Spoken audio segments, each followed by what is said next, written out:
Ji welcome to royal guest. मैं हुसैन खान। आज को जो हमारा शो है वो बहुत स्पेशल शो है, वो टॉपिक बेस्ड शो है।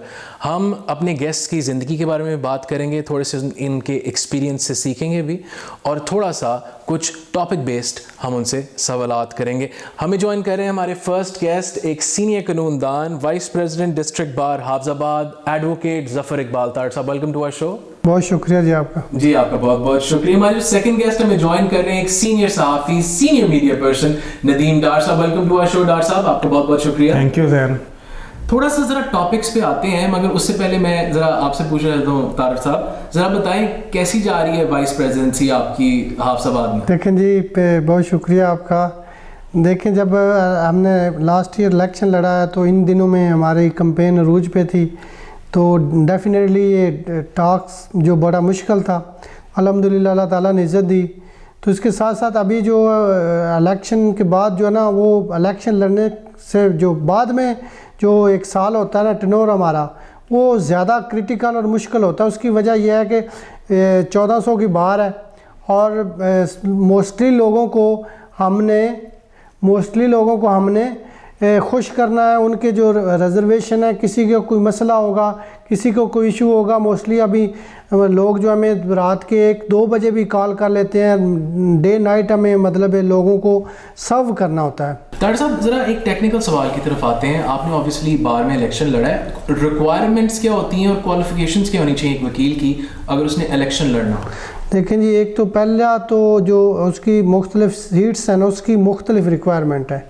एक पहला जो सबसे छोटी सीट्स हैं, मसलन उसमें जॉइंट सेक्रेटरी है, फाइनेंस सेक्रेटरी और लाइब्रेरी सेक्रेटरी, उसकी जो 3 साल स्टैंडिंग ज़रूरी है जो भी एडवोकेट इलेक्शन लड़ना चाहता है।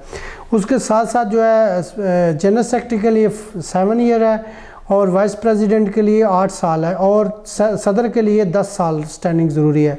इसके अलावा हमारा एक इलेक्शन होता है पंजाब बार का, उसके लिए 15 साल स्टैंडिंग वकील की ज़रूरी है। जो भी इलेक्शन लड़ना चाहता है, ये उसकी क्वालिफ़िकेशन है या उसकी स्टैंडिंग ज़रूरी है। यानी कि प्रैक्टिस इतनी देर उसने की है। हाँ, उसके लाइसेंस की स्टैंडिंग इतनी हो।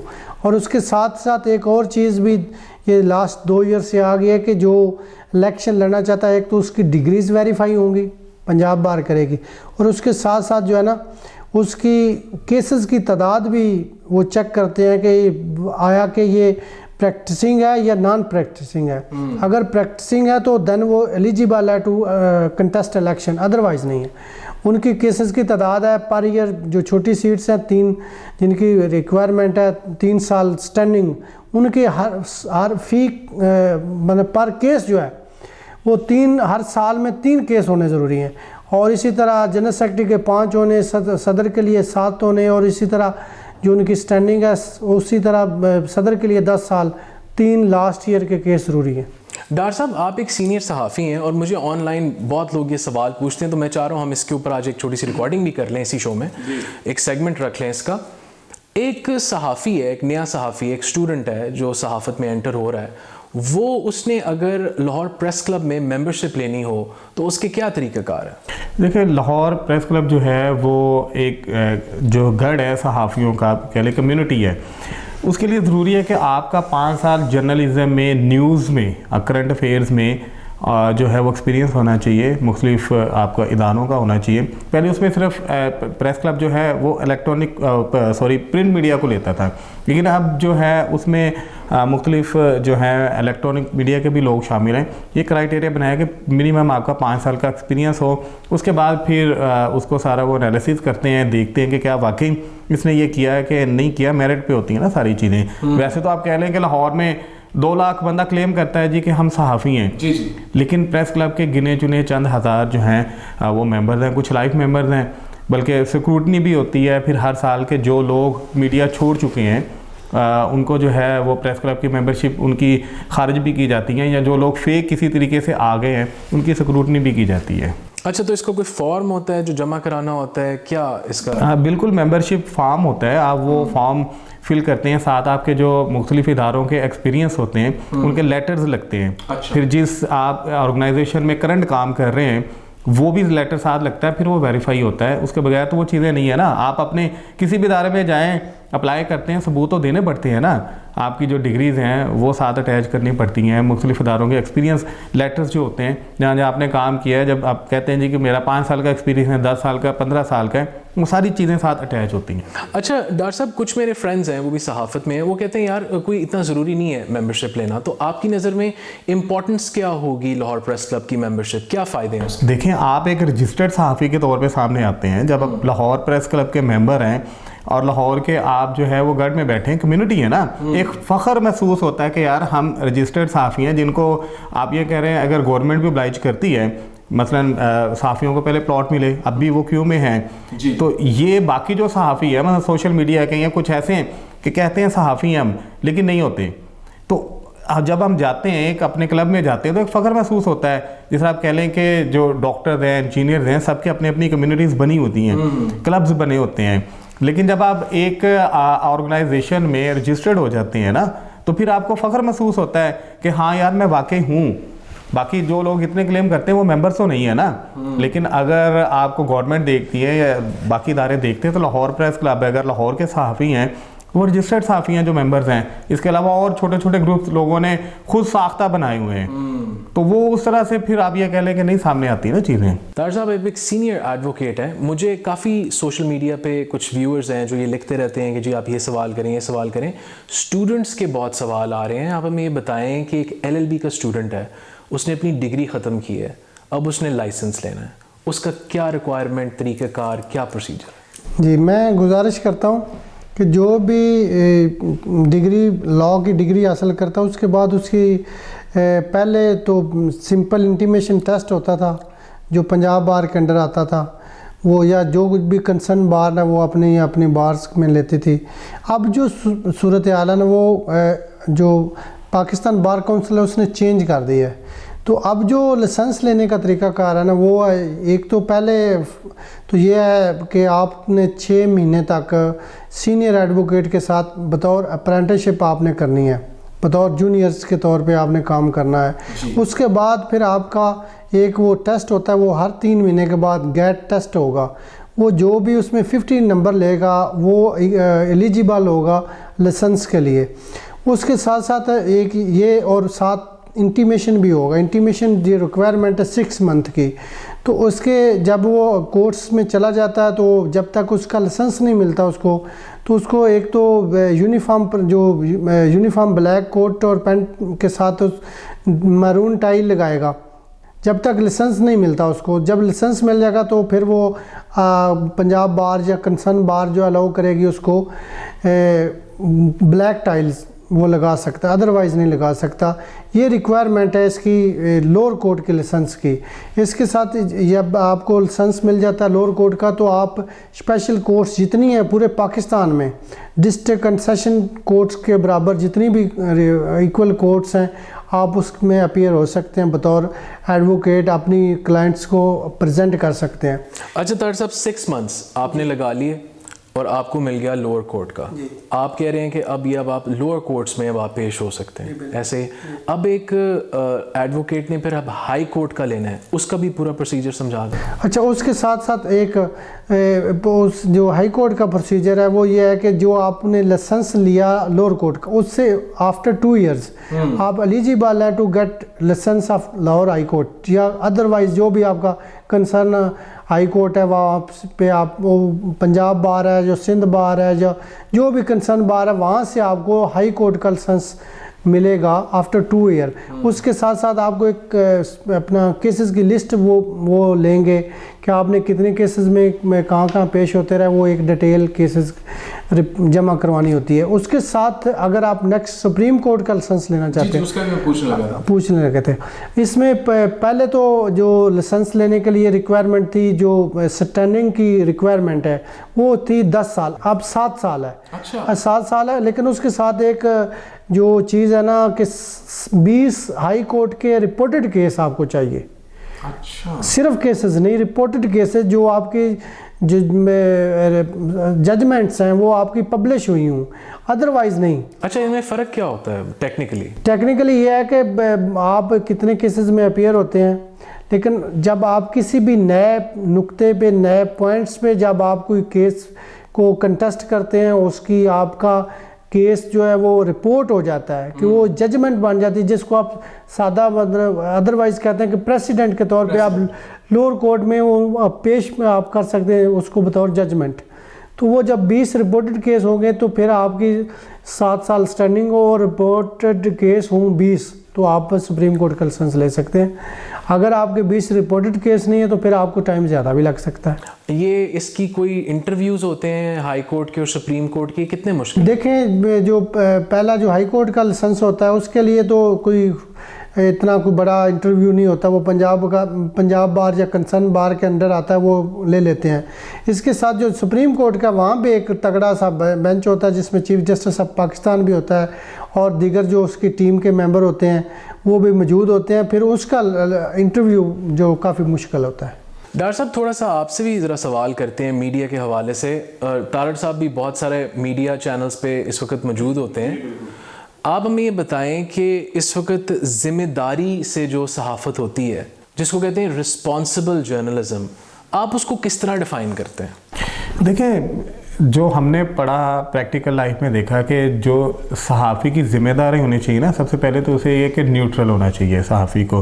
न्यूट्रल और सेंस में अपना ले जाइएगा, जो आजकल न्यूट्रल्स का मीनिंग्स आ रहे हैं, यानी कि वो किसी पार्टी का हिस्सा ना हो, किसी को सपोर्ट ना कर रहा हो। क्योंकि जर्नलिज्म में ना, आप ये कहते हैं रियासत के 4 सुतून है, उनमें से एक सहाफ़त अहम है। अगर हम दूसरों की चीज़ों को सामने लेके आते हैं, करप्शन को लेके आते हैं सामने, दूसरे मामलों को सामने लेके आते हैं, अगर हम जर्नलिज्म में आके सहाफ़ी जो हैं वो उस चीज़ को छुपाएंगे, खबर कभी छुपती नहीं है, कहीं ना कहीं से सच्ची खबर आगे आ जाती है, लेकिन आपका क्रेडिट जो है ना वो लूज़ हो जाता है। जिम्मेदारान जो सहाफ़त है, आप किसी की सपोर्ट तक कर रहे हो, जो सही खबर है उसी को सामने लेके आएँ। लेकिन माजरत के साथ जो काफ़ी जो लोग हैं उस तरह से ये कह लें कि ज़िम्मेदारी से रिपोर्टिंग नहीं करते, खबर इधर से सुनी, उसको आपने कहीं से भी जो है ना वो ये नहीं देखा कि इसकी जो है ना इसका एनालिसिस कर लें क्या वाकई ये चीज़ ठीक है। वो सिर्फ क्रेडिट लेने की कोशिश करते हैं कि ब्रेकिंग न्यूज़ के तौर पे आ जाए। वो ब्रेकिंग न्यूज़ उस तरह नहीं होती, बाद में पता चलता है वो खबर ऑथेंटिक नहीं है, जिसको आजकल डॉक्टर साहब फेक न्यूज़ भी कहते हैं। उसको आप किस तरह डिफाइन करें? देखिए, 2 चीज़ें हैं ना, फेक न्यूज़ होती है बिल्कुल ही वो रॉन्ग है, वो खबर सिरे से है ही नहीं है।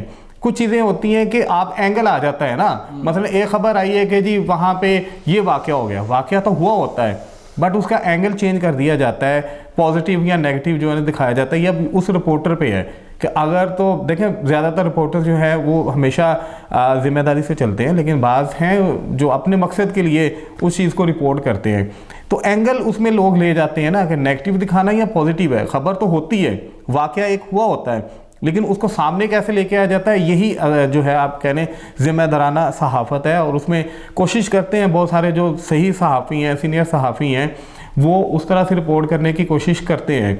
लेकिन बाद में कई दफ़ा होता है ना कि आपको खबर मिल जाती है इब्तदाई तौर पे, लेकिन कुछ खबरें फिर बाद में निकल दी। आप इब्तदाई तौर पे कहते हैं जी फ़लाँ जगह पे ये कत्ल हो गया है, तो जो नाम सामने आ रहे होते हैं ना वो हम लोग बता देते हैं, लेकिन बाद में जब इन्वेस्टिगेशन होती है तो कुछ चीज़ें बदल भी जाती हैं, लेकिन पिछला रेफरेंस दिया जाता है कि अब ये हालात है, अब ये हैं, उस सारी चीज़ को सामने लेके आते हैं। बट कई लोग जो हैं वो अपने ही एंगल पे, जिस तरह मैंने बताया है कि वो देखना चाहते हैं नेगेटिव है या पॉजिटिव है, वो चीज़ें ये नहीं देखते। वो सिर्फ ये कह लें कि जो एक इदारे ने उसको पॉलिसी दे दी है, मतलब बाज़ इदारे जो हैं वो अपनी पॉलिसी लेके चलते हैं, कुछ एंटी गवर्नमेंट चल रहे हैं, कुछ प्रो गवर्नमेंट चल रहे हैं, तो ये पॉलिसी के मुताबिक वो लेके चलते हैं। लेकिन डॉक्टर साहब ये जो अभी आपने फरमाया, sorry to cut you off, कि एंटी गवर्नमेंट प्रो गवर्नमेंट, आपको लगता नहीं है कि अब ये बहुत चीज़ें बढ़ रही हैं जिसको आप नैरेटिव कहते हैं या एक बयानिया कहते हैं, और ये सहाफ़त के लिए या सहाफ़ी जो बरादरी है उसके लिए ये ट्रबलसम है, यानी कि क्योंकि ग्रुप्स बन जाते हैं ना फिर सहाफ़त में,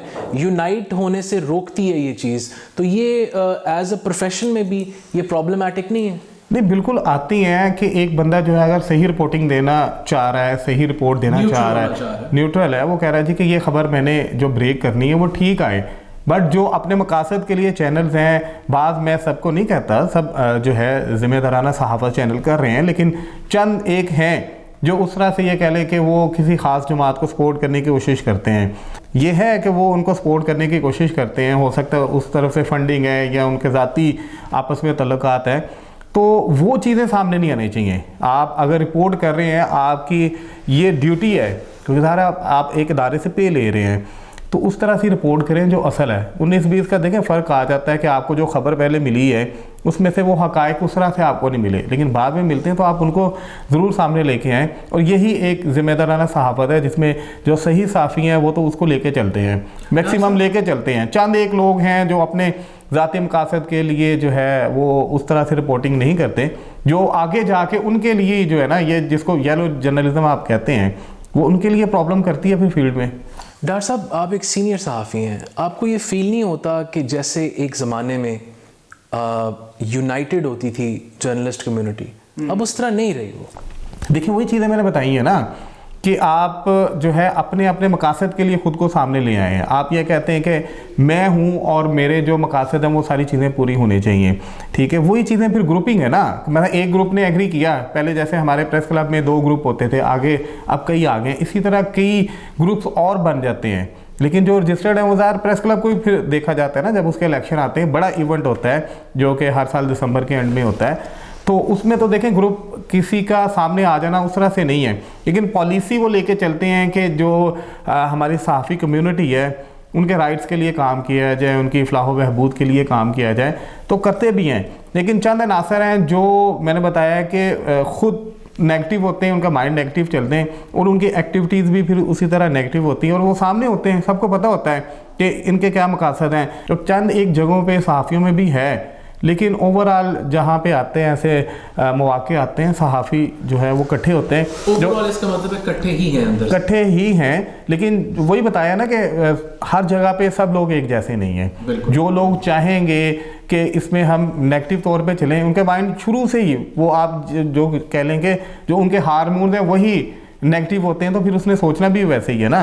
लेकिन आप जर्नलिज्म में जब एक पैशन के साथ आते हैं, मैक्सिमम हमारे सहाफ़ी बड़े पैशनेट हैं, अपने जज्बे के साथ चलते हैं, आपको पता है जाने भी उनकी गई हैं, ठीक है, और उन नाम भी फिर उन्हें शहीद हैं, उनके नाम भी उसी तरह से है ना, बम ब्लास्ट में होते हैं जहाँ पे और इसी तरह से होते हैं, शहीद हुए, बहुत सारी उन्होंने कुर्बानियाँ दी हैं। डॉक्टर साहब, जैसे भी डॉक्टर साहब ने फरमाया फेक न्यूज़, हमने डिस्कस भी किया फेक न्यूज़ के बारे में, आपने FIA के भी केसेस देखे हैं, थोड़ा सा ये बताएं कि फेक न्यूज़ क्या ये जुर्म है, FIA साइबर क्राइम ये है? देखें, गुजारिश ये है कि जो भी इलेक्ट्रॉनिक क्राइम है ना, उसमें फेक मैसेज है, उसमें फेक ऑडियो है, वीडियो है, कोई भी है, तो डेफिनेटली वो साइबर क्राइम के अंडर आएगा और FIA साइबर विंग जो है उसको डील करेगी।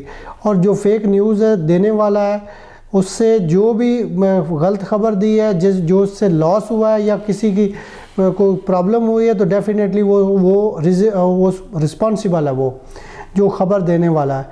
तो इस पे एक तो गुजारिश ये मैं कर दूँ कि ये जो पार्लियामेंट है ना पाकिस्तान का, उसको इस पे कोई तगड़ा सा लेजिस्लेशन करना चाहिए, ताकि जो भी फेक न्यूज़ देता है, एक तो ये मौजूद है साइबर क्राइम का, इसके अलावा उनके कोई स्पेसिफिक सज़ा हो जो ख़बर गलत देने वाला उस पर हो, ताकि उसके पे कोई कदगन हो, गलत हो, उसका लाइसेंस सस्पेंड हो या उसको नेक्स्ट टाइम वो प्रोग्राम ना कर सके या रिपोर्टिंग ना कर सके, कोई भी है, वो पार्लियामेंट की, हमारे पाकिस्तान की ज़िम्मेदारी है कि वो उसको करे।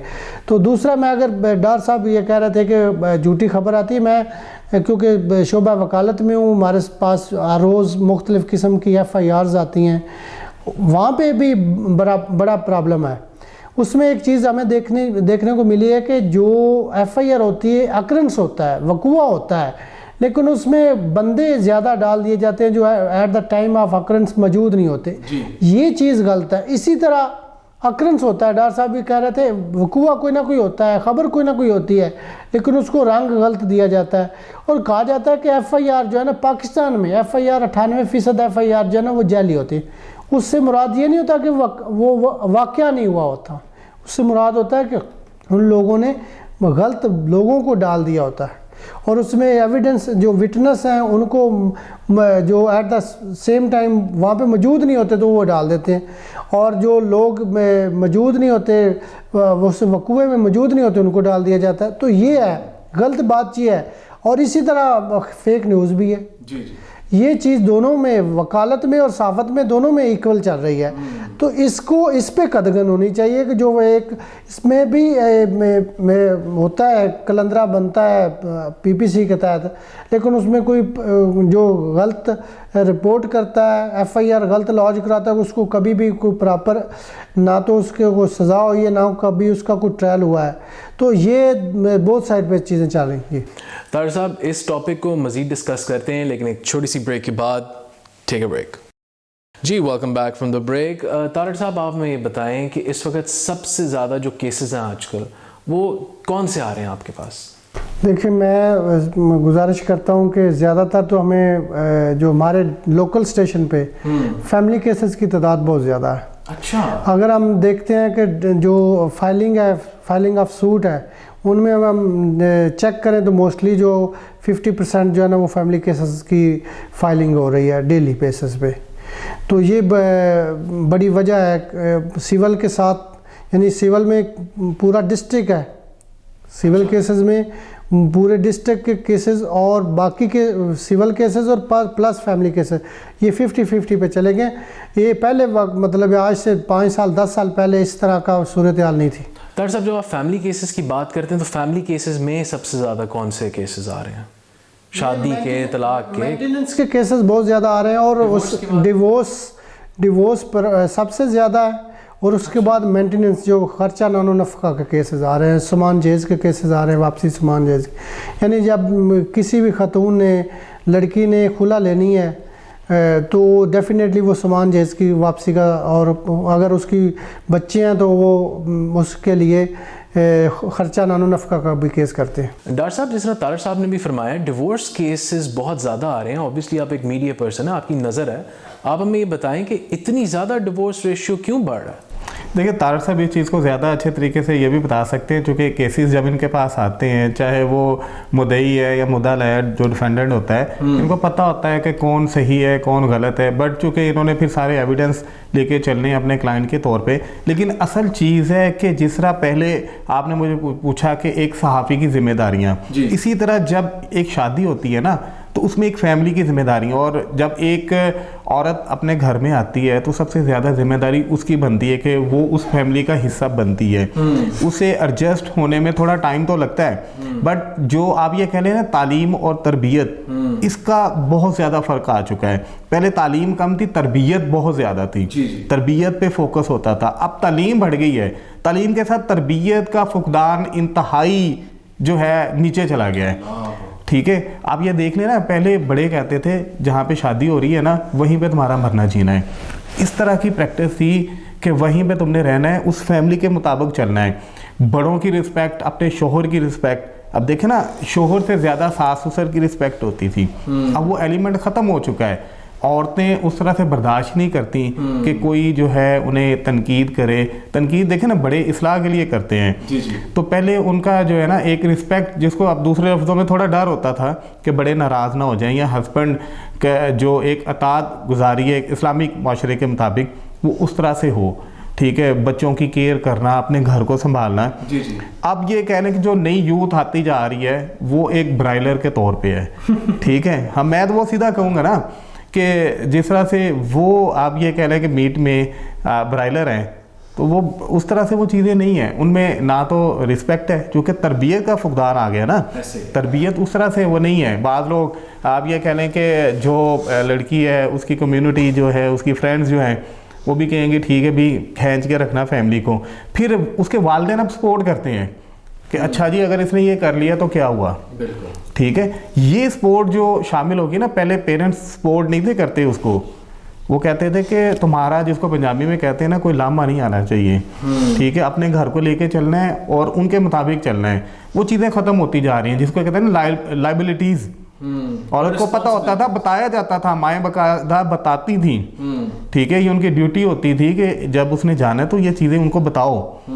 ठीक है डॉक्टर साहब, मेरा ख्याल है, sorry to cut you off, मेरा ख्याल है कि दोनों आजकल की यूथ में, लड़का और लड़की शादी के बाद अपनी रिस्पॉन्सिबिलिटीज पे उस तरह पूरा नहीं होता है। जो मर्द है वो अपनी रिस्पॉन्सिबिलिटीज उस तरह नहीं पेश कर रहा। इल्जाम आता है। अब देखे ना, बाद रिश्ते ऐसे आते हैं कि आप जब रिश्ते देख रहे होते हैं ना, आप रिक्वायरमेंट नहीं देखते। जहाँ पे जो मैंने एनालिसिस किया या मेरा एक्सपीरियंस है ना, रिश्ता करते वक्त आप जो है एक कंपैरिजन नहीं करते। एक बंदे ने बड़ी अच्छी बात कही थी कि अगर आप एक ऐसी लड़की लेके आ रहे हैं ना जो पहले उसको घर में नौकर चाकर है, अगर उसको आप एक उस घर में ला रहे हैं तो भाई उसके लिए, क्योंकि उसकी वो प्रैक्टिस है, उसको फिर वो सहूलियत दें। अगर वो अपने घर में वहाँ पे काम कर रही है तो इस घर में आके वो चीज़ें उस तरह से जिम्मेदारियां नहीं देती ना, फिर फॉल्ट आता है लड़की का। ये वैसे बड़ी गहरी बात कर दी, बहुत गहरी बात। कि अगर वो वहाँ पे नौकर चाकरों में, भाई उसको नौकर चाकर चाहिए क्योंकि शुरू से वो उस माहौल में पली बढ़ी है, लग्जरीज चाहिए, वो चीज़ें चाहिए। वरना आप देखें ना, कंपैरिजन करें रिश्ता करते वक्त, इन चीज़ों को देखें। फिर ये होता है कि लड़के की आमदनी सब पूछते हैं, कुछ लोग फेक बताते हैं, कुछ ठीक बताते हैं। जो फेक बताते हैं मेरा ख्याल है वो गलत है। अगर वो कहते हैं जी मसाइल आते हैं कि लड़की को वहाँ पे आके कुछ मिल नहीं रहा, देखें बेसिक जो चीज़ें हैं जिसको हम कहते हैं कि मर्द की जिम्मेदारी हैं को घर को चलाए, जो बुनियादी ज़रूरियात हैं वो पूरा करें। जहाँ पे कुछ कमी रह जाती है, अब उसकी आमदनी के मुताबिक अगर औरत उसके साथ कंप्रोमाइज़ नहीं करती, ठीक है, बात कहते हैं कि जितों मर्जी ले आके दे तू देना है, अब उसकी कैपेसिटी उतनी नहीं है। हालांकि पता होता है कि शादी के वक्त ये चीज़ें बताई जाती हैं कि भाई ये इतना हमारे घर का जो है ना वो बजट है, या इस तरह से वो चलते हैं। बाज़ लोग लड़की वाले भी बढ़ा चढ़ा के खुद को पेश करते हैं, जहेज़ पे आके फिर वो फंस जाते हैं, जहेज़ उतना देते नहीं है, लड़के वालों की डिमांड होती है। मेरा ख्याल है डॉक्टर साहब सच बोलना चाहिए शादी कराने वक्त ना, उसमें गलत नहीं है कि आप सच बोलें, फिर आप एक कंपैरिजन लेके चलें, आप अपनी फैमिली को देख के चलें, जिसको कहते हैं ना कि अपनी चादर दे के पाँव हिलाओ। अगर आप में कैपेसिटी नहीं है कि जो लड़की लेके आ रहे हैं उसके नौकर चाकर वो वहाँ पे हैं, तो भाई फिर उसको दें आप सहूलतें। डॉक्टर साहब आप थोड़ा सा हमें बताएं, डॉक्टर साहब ने बड़ी खूबसूरत अभी बातें फरमाई हैं, उनसे आप इख्तलाफ कर सकते हैं, उनसे आप एग्री कर सकते हैं, मगर उन्होंने अपना एक ओपिनियन दिया है। ऑब्वियसली वो एक मीडिया पर्सन है, सोसाइटी को देखते हैं। आप एज एन एडवोकेट हमें बताएं कि जो तलाक के केसेस आजकल आ रहे हैं उसमें वजूहात सबसे ज़्यादा कौन सी दी जा रही हैं? देखिए जी, एक तो पहली बात तो ये है जो कोर्ट मैरिज है ना, कोर्ट मैरिज में मतलब जो लव मैरिज या कोर्ट मैरिज जो भी इसको आप नाम दें, उसमें मोस्टली मेल या फीमेल की तरफ से गलत बयानी होती है। किस टाइप? और जब वो मतलब उनका चक्कर चल रहा होता है, उसके बाद फिर जब वो चीज़ें खुलती हैं, जब उनको पता चलता है तो मतलब जो उन्होंने बताया होता है वो निकलता नहीं है, जो फ्रॉड किया मतलब जो गलत बयानी की होती है, चाहे वो लड़की ने की हो या लड़के ने की हो। तो जब वो झूठ उनका पकड़ा जाता है तो वहाँ से फिर वो चीज़ें ख़राब होना शुरू हो जाती हैं, और वो टाइम आता है फिर मैंने तो मोस्टली देखा 1 साल 2 साल तक वो उनकी सेपरेशन हो जाती है, जो कोर्ट मैरिज या लव मैरिज होती है। और ये सारे मैंने ये नहीं कह रहा कि सारी नाकाम हो रही हैं, लेकिन मोस्टली अगर उसने गलत बयानी किया है तो इसमें मैं तो मतलब मेरी तो ये गुजारिश है कि मेल और फीमेल जब ये अपना लव मैरिज की कोशिश करें तो उनमें कम से कम वो उनको कोशिश करनी चाहिए कि हम अपनी फैमिली को इन्वॉल्व कर लें। बिल्कुल, चाहे बेशक वो पहले उनके जो भी मामला थे वो at the time of marriage वो उनको इन्वॉल्व कर ले। अगर नहीं कर सकते तो फिर उनको अपनी जो गलत बयानी है वो शादी से चाहे आधा घंटा पहले बताएं, वो कहें कि या आप अगर करना चाहती हैं या करना चाहते हैं तो मैं असल में ये हूँ, ताकि वो अब होता ही है कि मोस्टली लड़कियों के साथ क्या हो रहा है, लड़की अब वो घर वालों को छोड़ के आ जाती है, बहन भाइयों को छोड़ के आ जाती है, फैमिलीज़ को छोड़ के आ जाती है। अब आगे से उसको होता क्या है, वो लड़का जो वो फ्रॉड करता है, वो झूठ बोलता है, गलत बयानी से काम ले रहा होता है। जब वो उसके लिए बहुत से मसाइल आते हैं, उसको प्रॉपर जो है वो हस्बैंड जो है वो उसके पास तो सहूलतें मौजूद ही नहीं होती, तो जो सहूलतें वो छोड़ के आती है तो जो उसकी फैमिली है वो उसको ओन करने के लिए तैयार नहीं होती बाद में, तो वहाँ पे फिर बहुत ज़्यादा मसाइल आते हैं। वो उनमें अलहदगी भी हो जाती है, अलहदगी के बाद के बहुत ज़्यादा मसाइल होते हैं। अब ये जो अरेंज मैरिजेस हो रही हैं इनमें वजूहात क्या बात है? अरेंज मैरिज में भी वो जो डॉक्टर साहब कह रहे थे ना कि गलत बयानी का उनसर है, वो उनसर अगर ना हो और उसके साथ साथ उसको एजुकेट किया जाए लड़की को, घर वाले लड़की के घर वाले लड़की को करें और लड़के के घर वाले लड़के को करें कि आपकी बेटा ये जिम्मेदारी है। अब आपने ये शरीयत और कानून दोनों हमें कहते हैं कि जो हस्बैंड है उसके ज़िम्मे है ये जो चीज़ें, ख़वातीन के जो ज़िम्मे हैं वो उसके घर वाले बताएं और जो मेल है उसके घर वाले उसको बताएं, अगर वो जिम्मेदारी एक दूसरे की अपने यानी कि ये कह लें कि अपने पाँव पे खड़े होने के लिए वो खड़ा हुआ है, तो अपनी जिम्मेदारियाँ रिस्पॉन्सिबिलिटीज़ खुद ले रहा है, तो डेफिनेटली उसकी शादी कर देनी चाहिए। तो बाकी ये शादी जो है देखें, अगर कोई सबब बनता है तो अल्लाह ताला की ज़ात उसमें बरकत भी डालती है। तो इसमें कोई मतलब नाकामी की सूरत, अच्छा उसके साथ साथ अब वो नहीं होता कि ये यकतरफा जैसे फैसले होते हैं ना अदालतों में, तो इसी तरह लड़की की बात सुनते हैं ना मेके वाले, उसको वो कहते हैं कि ठीक है छੱਡ दो आ जाओ बस, इसी तरह हो रहा है। और मतलब वो उसकी मेल की फैमिली की बात सुने। पहले ये इस तरह होता था कि पंचायत बैठती थी, अभी कहने की फैमिली लॉज ज्यादा मर्दों की अब नहीं, फीमेल को ज़्यादा सपोर्ट कर रहे हैं, मैं ये कह रहा हूँ, मर्दों की नफ़ी नहीं। अच्छा मैं गुजारिश ये कर रहा था, पहले अगर कोई इस तरह का मामला होता था, लड़की नाराज़ होकर चली जाती, कोई मसला होता था, तो जो बड़े थे वो मतलब पंचायत बनती थी, उसमें वो बड़े बैठते थे, सुनते थे, जो लंबरदार है या कोई गांव का बड़ा है उनके पास लोग जाते थे, वो वहाँ पे बैठ के वो उनकी बातें सुनते थे, और जो गलती भी होता था उसको डांट वगैरह करके उनको कहते कि दोबारा ऐसा हुआ तो हम आपके साथ नहीं होंगे। तो मोस्टली वहाँ पे भी कंप्रोमाइज़ हो जाता था और लड़कियाँ जो अपने घर में आबाद हो जाती थी। अब ऐसा नहीं हो रहा, हालांकि कोर्ट्स में अदालत में एक से ज़्यादा भी डेट्स देती हैं मिसालत कर लो, लेकिन लड़कियाँ मोस्टली नहीं करती, और उसमें मतलब केसेस में भी वो गलत बयानी कर रही होती हैं कि ये जो है ना वो मुझे खर्चा नहीं देता, मुझे ऊन नहीं कर रहा है वगैरह वगैरह। और मैं समझता हूँ कि ज़्यादातर केसेस में लड़कियाँ गलत बयानी कर रही थी। ये तारक साहब ने बड़ी अच्छी बातें कही हैं। कोई बात आ जाती है ना, तरबियत का फुकदान नहीं है। लड़की के जो घर वाले ना सपोर्ट करते हैं कि ठीक है भाई छोड़ के आ जाओ, एक ब्लैकमेलिंग का सिलसिला शुरू हो जाता है, क्योंकि बच्चे जब हो जाते हैं ना ब्लैकमेलिंग का सिलसिला शुरू हो जाता है, लो जी बच्चों की खातर तो वो काबू में रहेगा। ये चीज़ें भी हैं। दूसरी जो तारक साहब ने बातें की ना लाइबिलिटीज़ की, तो मर्द को चाहिए वो जो इस्लाम भी कहता है ना कि जो खुद खाओ वो अपनी बीवी को भी दो, अपने घर वालों को दो, ठीक है, बच्चों की कफालत। अगर तो मैं समझता हूँ कि मर्द ये ज़रूरियात पूरी नहीं कर रहा, बेसिक ज़रूरियात हैं ना, खाने पीने की छत मुहैया करना और साइकोलॉजिकल सुकून भी, वही ना, वो चीज़ें देखें, डिस्टर्बेंस वहाँ पे आती है जब अगला उसका लाइफ पार्टनर समझने की कोशिश नहीं करता। अगर मेल अपनी जिम्मेदारियाँ पूरी कर रहा है और उसकी जो बीवी है उन चीज़ों को नहीं समझती कि अच्छा भी बाकी चीज़ों पे कंप्रोमाइज़ हो सकता है, जिस तरह महंगाई अब देखें ना कितनी हो गई है, तो उन चीज़ों पे कंप्रोमाइज़ हो सकता है कि चले एक जो है वो इस दफ़ा नहीं अगली दफ़ा हो जाएगी, लेकिन बेसिक ज़रूरियात खाने पीने की, उसकी रिहाइश की, वो चीज़ें पूरी कर रहे हैं ना, तो मेरा ख्याल है कि फिर उस घर को एक जन्नत के माहौल में लेके जाना औरत का काम है। अगर वो वहाँ पे नहीं करती, ना शुक्री करती है, तो वो घर कभी भी ठीक नहीं चल सकता। और वही वालिदैन जो है ना सुनते नहीं है, उसमें मेल अब ज़्यादा पिस रहा है। डॉक्टर साहब लगता है कि ये कोई मेल राइट्स का शो हम करना शुरू हो गए हैं। तारक साहब आप कोई फाइनल वर्ड्स करें फिर हम इख्तिताम करें। असल में जो शादी है ना, जब उसकी सेपरेशन होती है ना, तो उसमें लड़की भी कहीं ना कहीं मोस्टली एडजस्ट हो रही है और मर्द भी अपनी सेकंड शादी या उसमें चला जाता है। उसमें सबसे ज़्यादा जो पैनिक सिचुएशन है ना वो बच्चों के लिए है। बिल्कुल ये मैं मेरी गुजारिश है, रिक्वेस्ट है कि खुदारा लड़की है या लड़का है, जो फैमिलीज़ हैं वो उन बच्चों की खातर अपनी सेपरेशन से बाज आ जाए। तारक साहब बड़ी खूबसूरत बात की, thank you so much advocate Zafar Iqbal. Tariq साहब आपका बहुत बहुत शुक्रिया, आपने हमारे लिए वक्त निकाला ऑन रॉयल गेस्ट विद। बहुत शुक्रिया जी।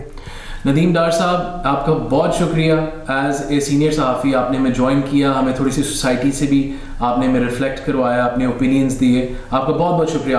आपका शुक्रिया जैन, बहुत बहुत आपने इनवाइट किया और एक अहम मौजू पे आपने लोगों को जो है एजुकेट किया। जी ये थे एडवोकेट ज़फ़र इकबाल तारड़ साहब और नदीम डार साहब। इन्होंने हमारे साथ डिस्कस की कुछ टॉपिक रिलेटेड इश्यूज़ और ऑब्वियसली अपने प्रोफेशन के बारे में भी उन्होंने हमें आगाह किया। Until the next episode of Royal Guests with Zain Khan, keep on watching our show. Assalamu alaikum.